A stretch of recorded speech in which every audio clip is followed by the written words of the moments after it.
Hello, നമുക്കിന്ന് Sunday ആയിട്ട് വീട്ടിൽ സ്പെഷ്യൽ ബീഫാണ്. നമ്മൾ തന്നെയാണ് ബീഫ് വെക്കണത്. വെച്ച് വലിയ പരിചയമൊന്നുമില്ല.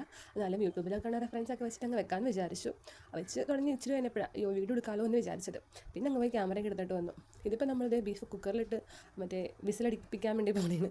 അപ്പോൾ അതിന് മുമ്പ് നമ്മൾ ബീഫ് കുറച്ച് മസാല എന്ന് വെച്ചാൽ വലിയ മസാലയല്ല, കുറച്ച് മുളക് പൊടിയും ഉപ്പും കുരുമുളക് പൊടിയും സവാളയും പച്ചമുളകും വേപ്പിലയൊക്കെ ഇട്ടിട്ട് നമ്മളൊന്ന് കുറച്ച് നേരം തിരുമിയിട്ട് 10 മിനിറ്റോടെ വെച്ച് എന്നിട്ട് നമ്മൾ ഇപ്പോൾ ഇത് കുക്കറിലോട്ട് ഇട്ടിട്ട് ഒന്ന് ഒരു 3-4 വിസിൽ വരെ അടിക്കാൻ വേണ്ടി പോണേന്.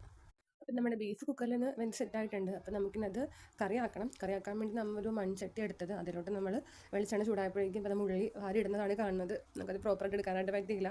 നമ്മൾ അതിലോട്ട് ഉള്ളി ഇട്ട് പിന്നെ അരിഞ്ഞ് വെച്ചാൽ അരിഞ്ഞല്ല ഇടിച്ച് വെച്ചിട്ടുള്ള വെളുത്തുള്ളിയും ഇഞ്ചിയും വേപ്പില എല്ലാം കൂടി ഇട്ട് എന്നിട്ട് വഴട്ടനാണ് വെളിച്ചെണ്ണയിലിട്ട് അന്ന് വരണ്ട വന്നപ്പോഴേക്കും നമ്മൾ കുഞ്ഞായിട്ട് അരിഞ്ഞ് വെച്ച തക്കാളി ഇട്ട് ഇതിപ്പോൾ 2 തക്കാളിയോളം എണ്ണം എടുത്തിട്ടുണ്ട്. 1 കിലോ ബീഫാണ് നമ്മൾ വാങ്ങിച്ചേക്കണേ.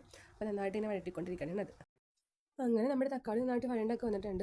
നമ്മളൊരു പൊടി ആഡ് ചെയ്ത് തുടങ്ങി. ആദ്യം നമ്മൾ മല്ലിപ്പൊടി ഇട്ട് അത് 2 സ്പൂൺ ഇട്ട് പിന്നെ പോരെന്ന് വന്നി പിന്നെയും കുറച്ചും കൂടി ഇട്ട് അതൊന്ന് വഴറ്റിയിട്ട് ഇതിപ്പോൾ മറ്റേ മസാല പാക്കറ്റ് കിട്ടത്തില്ലേ, അതിൽ നമ്മൾ പൊടിച്ച് നോക്കൂല. ആ മസാലപ്പൊടിയാണ് നമ്മൾ പിന്നെ ഇട്ടത്.